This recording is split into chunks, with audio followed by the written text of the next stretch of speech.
10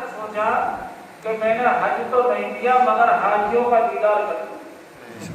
جو خانہ کعبہ دیکھ لیتا ہے اس کا چہرہ بھی دیدار کے قابل ہو جاتا ہے. بے شک سبحان اللہ. حاجیوں کو دیکھ لوں گئے اور جا کے بولے یہ میرے ساتھیوں تمہیں حج مبارک ہو.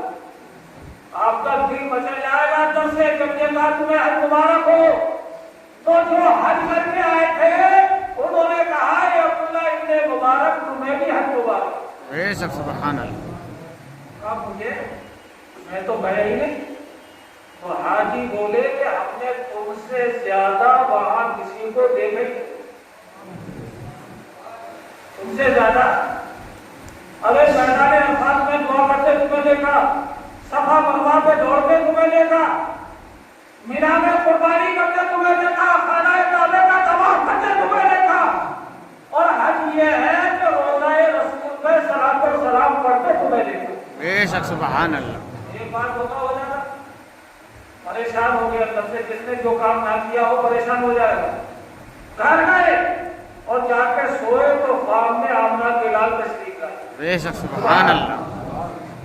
اگر نیکی سلیقے سے کی جائے تو بڑی دور تک پہنچتی ہے. آئے اور میرے حضور بولے عبداللہ تجھے حج مبارک ہو. کہا حضور میں تو گیا ہی نہیں. تو کہا گیا تو نہیں مگر تو نے غریب عورت کے جو آنسوؤں کو روکا تھا اللہ کو وہ ادا تیری اتنی پسند آئی کہ اللہ نے تیری شکل کا ایک فرشتہ پیدا کر دیا. بے شک سبحان اللہ. تیری شکل کا ایک فرشتہ. تو جلدی سے بولے حضور کیا اس نے حج کر دیا میری طرف سے؟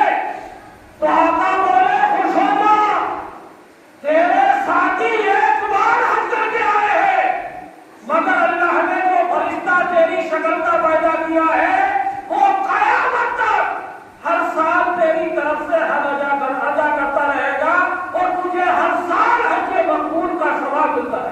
بے شک سبحان اللہ. یہ غریبوں کی مدد کرنے کے نتیجے ہیں. اس لیے میرے بھائیوں اگر اللہ نے تمہیں کسی قابل کیا ہے, اللہ نے اگر تمہاری جیب کو گرم کیا ہے, تمہیں اللہ نے مال و زر دیا ہے تو اس مہینے میں غریبوں کو ڈھونڈ ڈھونڈ کے ان کی مدد کرو. ان کے کپڑوں کا انتظام کرو, ان کے کھانے کا انتظام کرو, ان کی افطاری کا انتظام کرو, ان کی سحری کا انتظام کرو. اور انشاءاللہ میرا دل کہتا ہے اتنا فائدہ ملے گا کہ دنیا بھی آباد ہو جائے گی اور آخرت بھی آباد ہو جائے گی. بے شک سبحان اللہ. اللہ تعالیٰ بچی توفیق عطا فرمائے. تقریر ختم. آخری بات بولے.